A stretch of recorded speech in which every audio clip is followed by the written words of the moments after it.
कैसे उम्मीद करता हूँ अच्छे होंगे। आज के इस वीडियो में हम बात करेंगे 4.2 द्विघात समीकरण प्रश्न क्रमांक 1 के बारे में। प्रश्न क्रमांक 1, गुणनखंड विधि से निम्न द्विघात समीकरण के मूल ज्ञात कीजिए।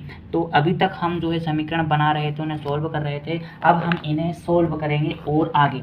तो गुणनखंड विधि होती क्या है, सबसे पहले मैं आपको बता दूँ। तो सबसे पहले हम चेक करेंगे कि क्या यह इसके मानक रूप में जमा हुआ है ये समीकरण या नहीं जमा हुआ है।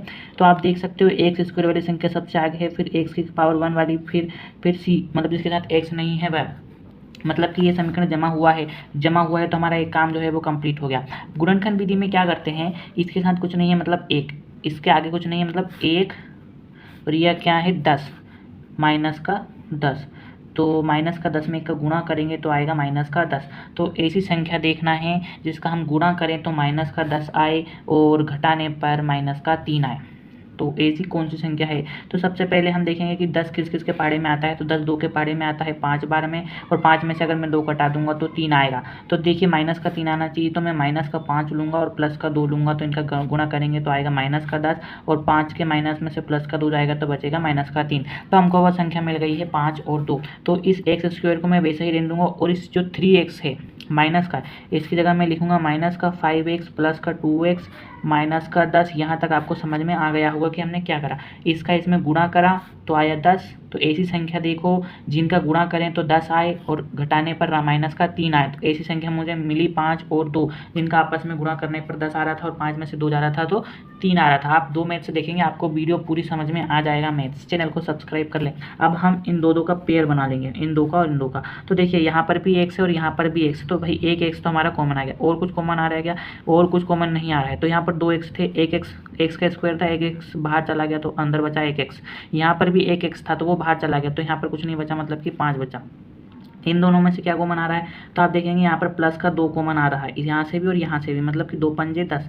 तो अंदर बचेगा x, और 2 का 5 में भाग देंगे तो 10 में भाग देंगे तो 5। देखिए किसी भी चीज़ को हम कॉमन लेते हैं मतलब कि हम उसमें उसका भाग दे रहे हैं, ठीक है। अब फिर से 2 का पेयर बनेंगे, तो देखिए दोनों में x माइनस 5 जो है वो कॉमन आ गया। तो अंदर क्या बचा, यहाँ से x माइनस 5 बाहर चला गया तो अंदर बचा x, और यहाँ पर से भी x माइनस 5 बाहर चला गया तो यहाँ पर बचा प्लस का 2 बराबर में 0। अब इन दोनों को हम क्या करते हैं, 0 के बराबर रख सकते हैं। x माइनस 5 बराबर 0 या x प्लस 2 बराबर 0।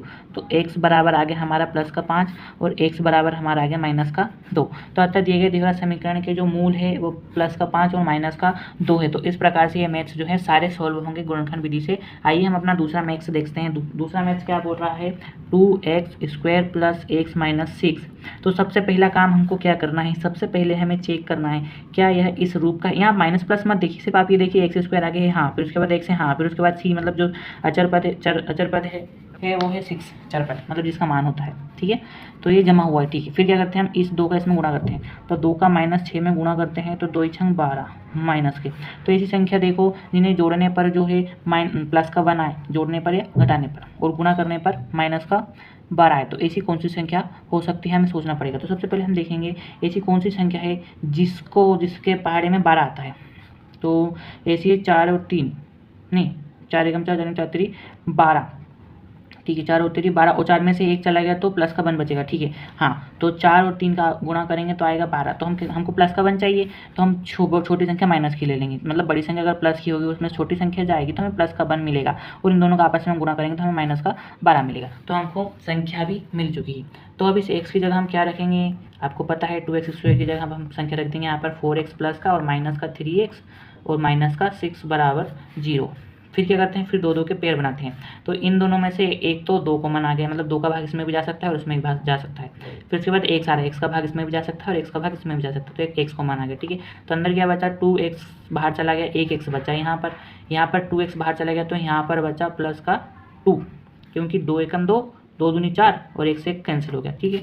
अच्छा इन दोनों में से क्या कॉमन आ रहा है, तो इन दोनों में से आप देखोगे 3 कॉमन आ रहा है, काहेगा माइनस का, क्योंकि दोनों माइनस है तो माइनस का 3 कॉमन आ रहा है। माइनस का 3 अंदर भाग दिया तो अंदर 1 बचा, माइनस का 3 में माइनस का 6 का भाग दिया तो अंदर बचा प्लस का 2 बराबर में 0। फिर से देखिए अब यहाँ पर भी x प्लस 2 कॉमन है और यहाँ पर भी x प्लस 2 कॉमन है, तो x प्लस 2 कॉमन ले लिया मैंने, तो अंदर क्या बचा यहाँ 2x माइनस 3 बराबर 0।